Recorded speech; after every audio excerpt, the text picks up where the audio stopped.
নমস্কার বন্ধুরা। প্রাচীন লোকজ চিকিৎসা ও ঘরোয়া স্বাস্থ্য চর্চায় কাঁচা পেঁয়াজকে বহুদিন থেকেই শরীরের উপকারী খাদ্য হিসাবে ধরা হয়। গ্রামের প্রবীণ মানুষদের অনেকেই বলতেন প্রতিদিন সামান্য কাঁচা পেঁয়াজের সঙ্গে একটু হানি অথবা ব্ল্যাক পেপার মানে একটু মধু এবং গোলমরিচ মিশিয়ে খেলে শরীর সতেজ থাকে এবং ছোটখাটো মৌসুমী সমস্যায় আরাম পাওয়া যেতে পারে। আবার কেউ কেউ জিঞ্জার মানে আদা ও সামান্য লবণ মিশিয়ে পেঁয়াজ খাওয়ার কথাও বলেন। পেঁয়াজে থাকা সালফার জাতীয় উপাদান, অ্যান্টিঅক্সিডেন্ট ও কিছু ভিটামিন শরীরের জন্য উপকারী হতে পারে বলে পুষ্টিবিদরা মনে করেন।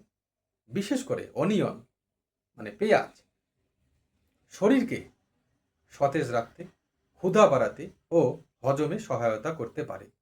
মধু গলার অস্বস্তি কমাতে ঐতিহ্যগতভাবে ব্যবহার হয়ে আসছে। আর আদা শরীর গরম রাখতে ও হজম শক্তি বাড়াতে পরিচিত। অনেকেই সকালে খালি পেটে সামান্য পেঁয়াজ, মধু ও গোলমরিচ মিশিয়ে খান, যাতে শরীর দ্রুত ক্লান্ত না হয়। গ্রাম বাংলায় গরমের সময় কাঁচা পেঁয়াজ খাওয়ার অভ্যাসও বেশ পুরনো, কারণ অনেকে বিশ্বাস করেন এটি শরীরকে কিছুটা ঠান্ডা রাখতে সাহায্য করতে পারে। আবার মাঠে কাজ করা শ্রমজীবী মানুষদের মধ্যে পেঁয়াজ, কাঁচা লঙ্কা ও লবণ মিশিয়ে পান্তা ভাত খাওয়ার চলটা বহুদিনের।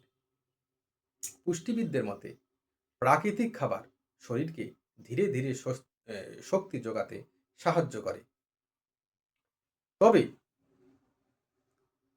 কোনো ওষুধ লাগবে না এই কথাটি সব পরিস্থিতিতে সত্য নয়, কারণ শরীরের জ্বর, তীব্র কাশি, শ্বাসকষ্ট, ডায়াবেটিস, উচ্চ রক্তচাপ বা দীর্ঘদিনের দুর্বলতার মতো সমস্যায় শুধু শুধু ঘরোয়া উপায় যথেষ্ট নাও হতে পারে। অনেক সময় শরীরের ভিতরে বড় কোনো সমস্যাও দুর্বলতা বা ক্লান্তির কারণ হতে পারে বন্ধুরা। তাই দীর্ঘদিন অসুস্থতা থাকলে অবশ্যই চিকিৎসকের পরামর্শ নেওয়া জরুরি। বিশেষজ্ঞদের মতে সুস্থ থাকতে শুধু একটি খাবারের উপর নির্ভর করলে হবে না, বরং নিয়মিত ঘুম, পর্যাপ্ত জল পান, পুষ্টিকর খাবার, ফলমূল, শাকসবজি ও নিয়ন্ত্রিত জীবনযাপনও সমান গুরুত্বপূর্ণ।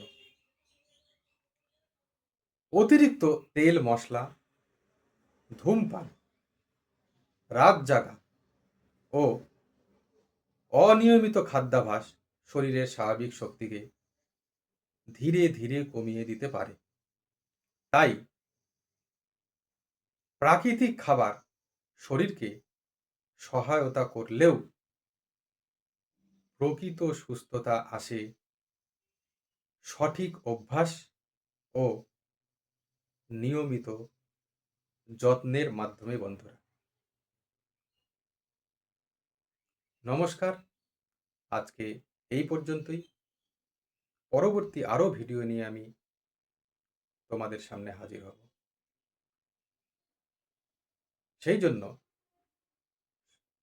আমার চ্যানেলটিকে সাবস্ক্রাইব করে পাশে থাকবে এইরকম নতুন নতুন ভিডিও পেতে হলে।